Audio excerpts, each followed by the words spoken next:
लोकप्रियता की लहर पर सवार होकर भाजपा से कांग्रेस में आए क्रिकेटर से कमेंटेटर और कॉमेडियन बने नवजोत सिंह सिद्धू आलाकमान की नजरों से उतर गए लगते हैं।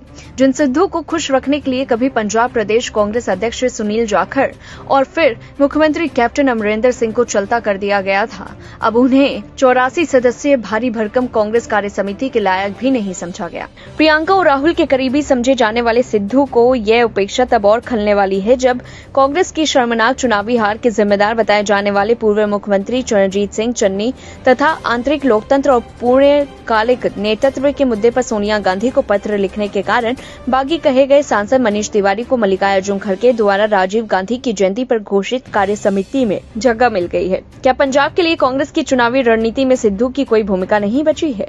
चन्नी के रूप में दलित मुख्यमंत्री का कांग्रेसी सिक्का पिछले साल विधानसभा चुनाव में नहीं चल पाया तो विधायक दल के नेता प्रताप सिंह बाजवा और वर्तमान प्रदेश अध्यक्ष अमरिंदर सिंह राजा उस सत्तारूढ़ और आपके मुखर विरोधी हैं जिसे नए विपक्षी गठबंधन इंडिया में शामिल करने के लिए कांग्रेस ने 2 कदम आगे बढ़ाकर प्रयास किए।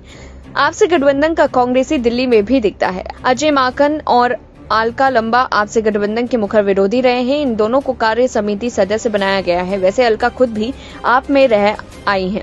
नरेंद्र मोदी की भाजपा को हराने के लिए कांग्रेस आप समेत जिन विपक्षी दलों की एकजुटता की पैरोकारी भी करती है, उन्हीं के विरोधियों को अपना सर्वोच्च नीति निर्धारक समिति में शामिल करती है। पश्चिम बंगाल से जिन अधीर रंजन चौधरी और दीपा दास मुंशी को कार्य समिति में रखा गया है, वे सत्तारूढ़ तृणमूल कांग्रेस की सुप्रीमो ममता बनर्जी के मुखर विरोधी हैं। गठबंधन की पैरोकार बनाकर उसके विरोधियों को ही सर्वोच्च समिति में शामिल करना कांग्रेस की दुविधा है या भावी राजनीति की सुविधा, यह तो चुनाव के निकट ही पता चल पाएगा। वैसे इस कार्य समिति के जरिए कांग्रेस ने कोशिश चुनावी बिसात बिछाने की ही की है।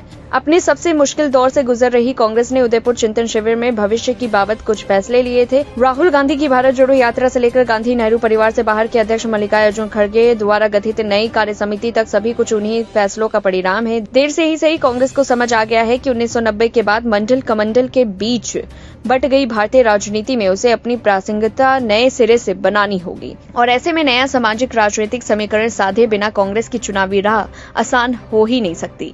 इसलिए उदयपुर शिविर में कांग्रेस संगठन में 50% स्थान ओबीसी, दलित, अल्पसंख्यक, आदिवासी और महिलाओं को देने की बात कही गई है। यह भी तय किया गया है कि संगठन में 50% हिस्सेदारी 50 वर्ष से कम आयु वाले की होगी और 50% पद 50 साल से कम उम्र वालों को देने की कसौटी पर तो कांग्रेस खड़ी नहीं उतर पाई है, क्योंकि तरुण गोगोई, सचिन पायलट और कमलेश्वर पटेल ही उनके सदस्य मुख्य कार्य समिति में इस आयु वर्ग से हैं।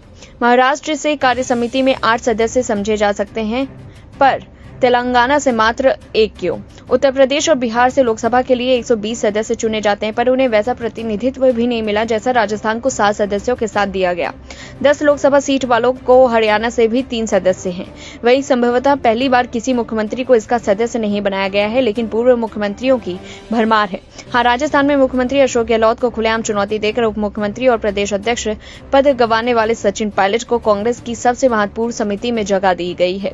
अक्सर कांग्रेस की दरबारी संस्कृति की चर्चा होती रही है, पर न सिर्फ सचिन पायलट बल्कि अध्यक्ष पद के चुनाव में खड़गे को चुनौती देने वाली शशि थरूर तथा सोनिया गांधी को पत्र लिखकर आंतरिक लोकतंत्र एवं पूर्णकालिका नेतृत्व जैसे असहज सवाल उठाने वाले G23 के नाम से हुए समूह के रिप्पा मोइली, मुकुल वासनिक, आनंद शर्मा और मनीष तिवारी सरीखे सदस्यों को भी कार्य समिति में शामिल कर पार्टी ने असहमति के सम्मान का संदेश देने की कोशिश की है। ऐसी तमाम बड़ी खबरों से जुड़े रहने के लिए देखते रहिए सर्विस न्यूज।